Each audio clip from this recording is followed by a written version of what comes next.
Rekan-rekanku semuanya, Assalamualaikum warahmatullahi wabarakatuh. Apa kabar rekan-rekanku?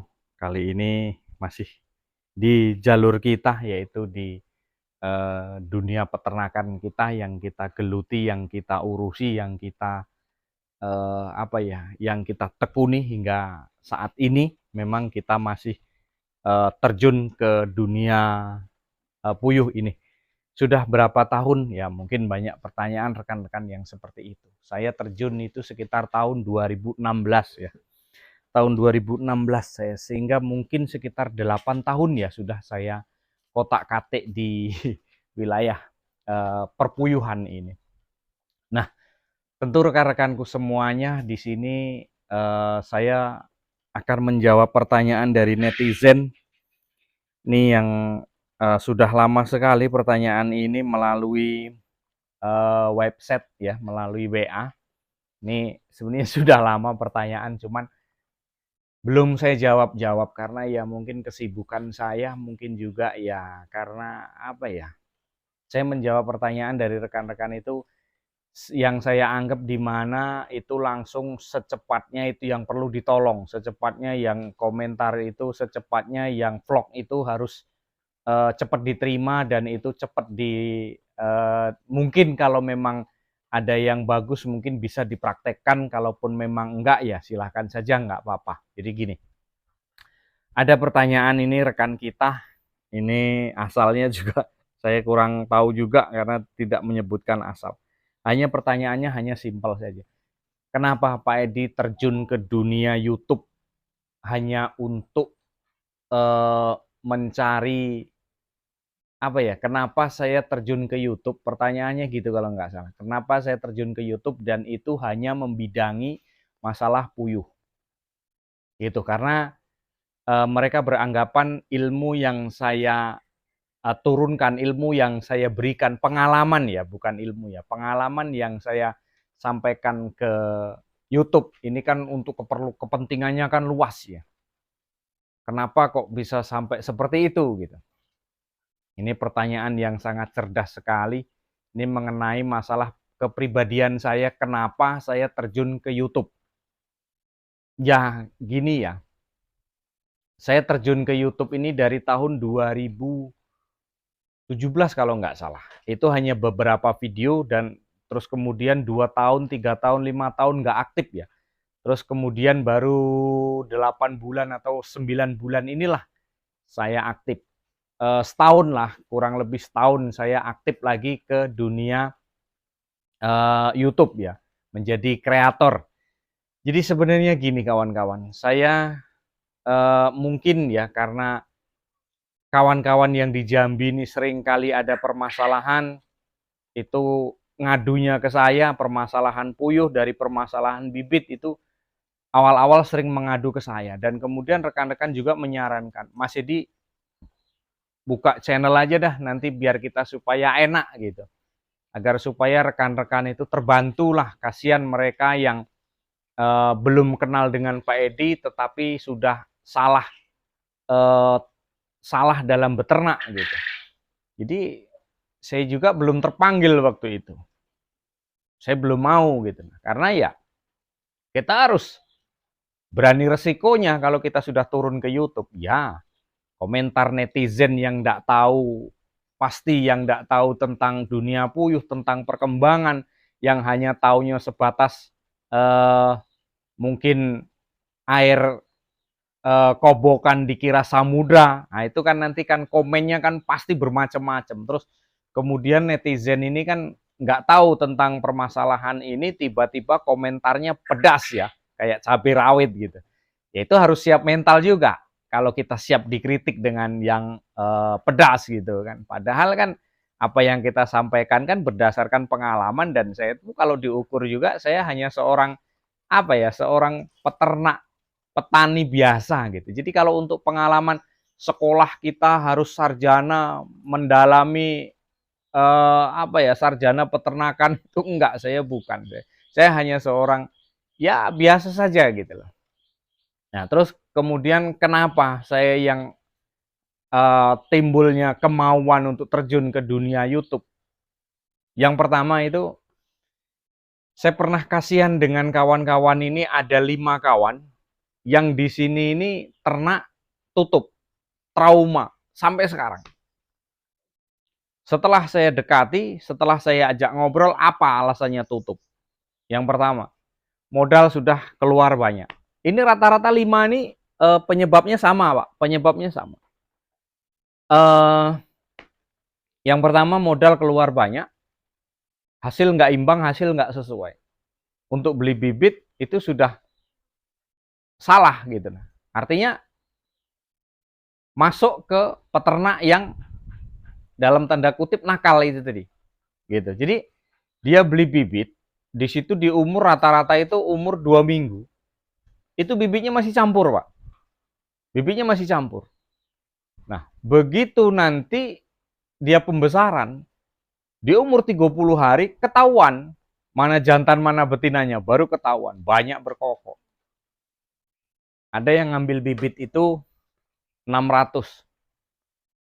Kemudian setelah umur 30 hari itu disortir, itu ketemu betinanya cuman 200, yang 400 itu jantan. Dan jantan itu dihargai murah sekali gitu. Dihargai hanya 4.000 atau 5.000, sehingganya tidak ketemu di pakan. Nah, kemudian tutup gitu. Pesen lagi seperti itu. Ya, saya terpanggilnya di situ. Begitu dia ngubungi dengan kawan yang pembibitan ini tadi, ya tidak ada pertanggungjawaban di situ. Hanya sebatas, ya memang seperti itu. Kata dia, puyuh ini kalau tidak ada pejantan, dia nggak bakal bertelur gitu. Nah itu kan salah gitu. Nah, kenapa kok malah kita mengajari kawan ini salah? Akhirnya kan dia kan tutup jadinya. Akhirnya kita juga yang ngajari salah. Kita nggak lancar gitu loh. Nah di situ saya merasa terpanggil untuk membuat konten-konten seperti ini nih, ya di situ sebenarnya. Ya memang rezeki kita itu kan sudah diatur dari sononya ya. Kalau memang kita ada rezeki kita ternak puyuh, ya apa salahnya? Kalau memang rezeki kita tidak ada di peternakan puyuh, ya sudah, kan gitu. Tetapi kalau cara-cara yang benar kita lakukan, cara-cara yang tidak salah, cara-cara yang memang betul-betul kita sampaikan, ya kalaupun dia mundur juga kan alasannya tepat. Nggak ketemu, Pak, harga pakan mahal, harga telur murah. Nah itu wajar gitu loh. Nggak ketemu, Pak, kemarin, Pak, katanya puyuh ini kalau nggak ada pejantan dia nggak bertelur. Akhirnya pemelihara jantan banyak-banyak, hanya ngasih makan saja gitu. Nah di situ yang saya memang harus, gimana ya ini ya, kok bisa seperti ini? Kasihan kawan-kawan ini. Mungkin modal dari pinjaman, mungkin modal dari minjem dari salah satu bank gitu loh. Kok harus seperti ini gitu. Nggak ketemu. Nah, dari situlah saya terpanggil untuk membuat konten mengedukasi dengan kawan-kawan yang mungkin akan mulai belajar beternak atau seperti apa. Secara pertanyaan dari netizen ada juga, ah Bapak ini hanya ingin mencari popularitas biar supaya terkenal. Ya enggak juga. Urusan terkenal dengan enggak, ya itu bukan urusan saya gitu. Saya nggak mau terkenal di situ. Saya hanya ingin membantu dengan rekan-rekan kita yang mau belajar. Yang ngeluarkan seperti ini ya ikhlas saja gitu. Urusan ada rezeki di YouTube ya itu urusan nanti. Karena ya kita kalau semuanya kita perhitungkan dengan materi, kita perhitungkan untung rugi, kita perhitungkan dengan uang, ya kita nggak maju, Pak. Kita hanya akan jalan di tempat. Ah rugi nih begini, begini, begini. Ya kita jalan di tempat. Itu pemikiran saya, Pak. Karena apa? Sampai sekarang juga ya kegiatan saya ya ikhlas, nolongin orang gitu, Pak. Itu kegiatan saya, terpanggil dari jiwa gitu. Karena apa? Sampai sekarang berkemungkinan kurang lebih 10 tahun itu saya masih jadi ketua RT, Pak. Iya, saya masih jadi ketua RT di daerah Pasar, Pak. Di Kecamatan Pasar Jambi. Itu saya masih jadi ketua RT 10 tahun, Pak, saya. Bukan hal yang singkat ya 10 tahun itu, melalui semuanya itu. Ya kita mengundurkan diri nggak boleh. Kita nggak mau nyalon lagi nggak boleh. Dipaksanya suruh nyalon. Kita sudah mengundurkan diri, pernah didatangi warga. Nggak mau lagi, pokoknya harus kita yang jadi RT. Ya sudah, kita jalani. Ikhlas saja kita membantu orang. Nah itulah Pak, suatu prinsip kita. Jadi kalau memang disangkanya saya yang YouTube ini nih mencari popularitas, terus kemudian saya meningkatkan nyari viewer, nyari gaji dari YouTube, ya jangan salah-salah. YouTube itu gaji tidak seberapa, Pak. Kalau untuk ya kita bukan apa ya, kita nih bukan artis. Kalau artis itu ya mudah cari duit di YouTube, views-nya banyak, viewernya banyak, subscribe-nya banyak, kan gitu.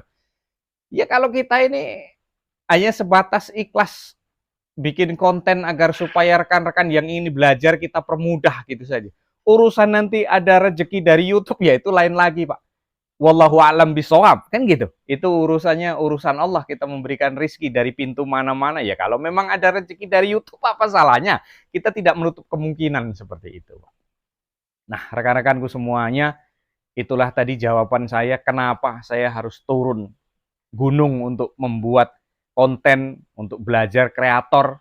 Ada juga yang komen, padahal Pak Edi punya potensi loh untuk menjelaskan salah satu bidang itu cepat ditangkap dan cepat diserap oleh para netizen, oleh para pendengar, oleh para kayak mana ya.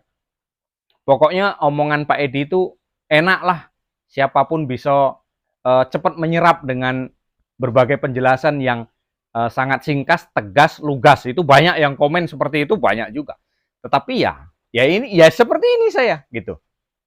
Saya turun ke YouTube ini kan tujuannya itu saling berbagi informasi saja. Jadi biar tidak ada dusta di antara kita.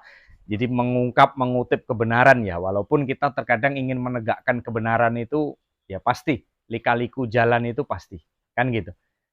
Pemikiran manusia berbeda-beda, pemikiran semuanya berbeda-beda. Ada yang berprasangka buruk, ada juga yang berprasangka bagus. Ya, itu tergantung penilaian dari rekan-rekan, dari kita semuanya. Mudah-mudahan Allah selalu memberikan yang terbaik untuk kita semuanya, dan mudah-mudahan rekan-rekanku semuanya sehat selalu ya. Mungkin ada keluarga kita yang mungkin masih terbaring sakit, ya mudah-mudahan cepat diangkat penyakitnya dan mudah-mudahan cepat sehat ya rekan-rekanku semuanya. Dimanapun saat ini Anda berada, terima kasih yang sudah like, terima kasih yang sudah komen, terima kasih juga yang sudah berbagi pengalamannya dituangkan di kolom komentar ya, saya ucapkan terima kasih juga. Jangan lupa like, komen, subscribe-nya. Mungkin hanya itu, kurang lebih mohon maaf. Wassalamualaikum warahmatullahi wabarakatuh.